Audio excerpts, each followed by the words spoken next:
Ah, le fameux projet pédagogique. Qui n'a jamais été face à la page blanche en se demandant par où commencer, que l'on soit directeur ou animateur? Ça peut vite ressembler à une montagne.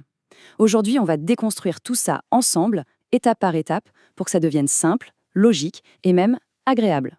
Voici donc notre feuille de route. On va suivre un parcours en 6 étapes logiques. On part de la page de garde, on fait un état des lieux, on fixe des objectifs, on pense le fonctionnement et l'animation, et on termine par l'évaluation. Vous allez voir, ce n'est pas juste une liste de tâches, c'est vraiment le chemin pour transformer une idée en une expérience qui a du sens. Allez, on attaque tout de suite avec la première étape, la page de garde. On a tendance à la négliger, mais c'est une erreur. C'est bien plus qu'une simple couverture. C'est la carte d'identité de notre projet. C'est la toute première impression qu'on donne. L'objectif ici, c'est la clarté immédiate. N'importe qui doit prendre ce document et comprendre en 3 secondes de quoi il s'agit. Il faut voir ça comme une vitrine professionnelle. Elle doit être propre, complète et inspirer confiance tout de suite. Alors, concrètement, qu'est-ce qu'on y met? D'abord, les fondamentaux, le titre du séjour, où ça se passe et quand. Ensuite, le cœur du sujet. Pour qui est-ce qu'on fait tout ça? On précise bien le public, la tranche d'âge, et enfin, qui est aux commandes, le nom de l'organisateur, celui du directeur ou de la directrice, et bien sûr, les logos pour l'aspect officiel. Chaque détail est important, autant pour être clair que pour le cadre administratif. On enchaîne avec la deuxième étape, et honnêtement, c'est peut-être la plus cruciale de toutes, l'état des lieux. C'est le moment où on ancre le projet dans la réalité. Avant de commencer à construire quoi que ce soit, il faut savoir sur quel terrain on joue. La question à se poser est très simple, mais elle est fondamentale. Qu'est-ce qu'on a vraiment à notre disposition? C'est une phase de diagnostic, il faut être honnête. C'est ça qui va nous permettre de bâtir un projet ambitieux, oui, mais surtout réalisable. Et cet inventaire, attention, il doit être complet, à 360 degrés. On regarde d'abord le matériel, les locaux bien sûr, mais aussi leur environnement, le matériel dispo. Puis on passe à l'humain. Qui compose l'équipe? Quelles sont les particularités du public qu'on accueille? Et enfin, et oui, le nerf de la guerre, le budget. On passe tout au peigne fin. Et c'est là que ça devient intéressant. Il ne s'agit pas de faire une simple liste, non. Le but, c'est de faire une vraie analyse stratégique des plus et des moins. Quelles sont nos forces, sur quoi on peut s'appuyer, et quelles sont nos faiblesses, nos contraintes. C'est cette balance qui va nous donner une direction et qui justifiera toutes les décisions qu'on prendra après. Parfait.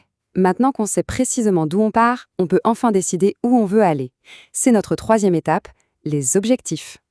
La question devient alors comment on transforme nos constats en actions concrètes. C'est le moment de traduire toute notre analyse en axes de travail qui sont clairs, qui sont ciblés. Là, on arrête de naviguer à vue, on se fixe un cap. Alors attention, un objectif pédagogique, ce n'est pas juste une belle idée ou un vœu pieux. C'est une action concrète et surtout mesurable, qui découle d'une intention. C'est ce qui fait que l'impact éducatif du projet devient réel, tangible. Tout l'enjeu de cette étape, il est là. C'est de passer de l'abstrait au concret. C'est à ce moment-là que le projet prend vraiment forme, en dessinant un chemin clair entre ce qu'on veut faire et comment on va le faire. On passe maintenant à l'étape 4, le fonctionnement. Avoir des objectifs, c'est super, mais comment ça va s'articuler dans la vie de tous les jours? C'est là qu'on construit la mécanique, le squelette du projet. La grande question ici, c'est donc quelle modalité de fonctionnement? On parle de logistique, de rythme de vie, de l'organisation concrète du lever au coucher. Bref, comment le projet va tourner au quotidien? Il faut penser à tout. Les routines, la qualité de l'accueil, comment on inclut au mieux les enfants en situation de handicap, mais aussi comment on accompagne l'équipe.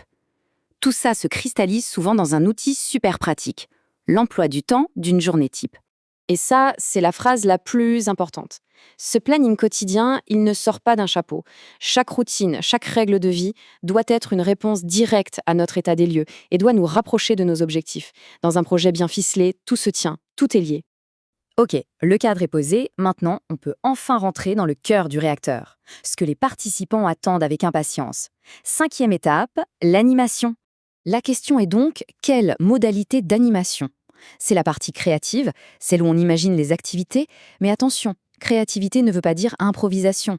Elle doit, elle aussi, servir le projet et s'inscrire dans le cadre qu'on vient de définir. L'idée, c'est de trouver le juste équilibre. Il faut alterner les temps d'animation intenses avec des moments plus calmes, respecter le rythme et l'énergie du groupe. On va donc réfléchir aux thèmes, aux grands jeux, aux sorties, et on organise tout ça de manière visuelle dans une grille d'activités. Ça permet d'avoir une vision d'ensemble et de garantir une programmation cohérente.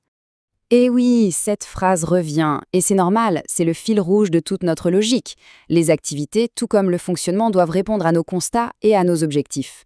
Chaque jeu, chaque veillée doivent avoir un pourquoi. Une activité n'est jamais juste pour occuper, elle sert un but. On arrive à la toute dernière étape, celle qui ferme la boucle et qui nous permet de nous améliorer constamment, l'évaluation. Comment savoir si on a atteint nos objectifs? Eh bien, en mesurant notre impact. On doit donc se demander comment va-t-on évaluer. L'erreur classique, c'est de se dire « on verra ça à la fin ». Surtout pas. Une bonne évaluation, ça se prépare dès le début. Ça fait partie intégrante de la planification. Pour être efficace, il faut se concentrer. On ne peut pas tout mesurer. L'idée, c'est de choisir quelques objectifs clés, quelques actions vraiment significatives à évaluer. La question finale est simple. Est-ce qu'on a fait ce qu'on avait dit qu'on ferait? La réponse, quelle qu'elle soit, nous aidera à faire encore mieux la fois d'après. Et voilà, les 6 étapes sont là. Le squelette du projet est construit. On a une structure solide, cohérente. La question n'est plus comment on fait, mais plutôt alors on commence quand à donner vie à tout ça?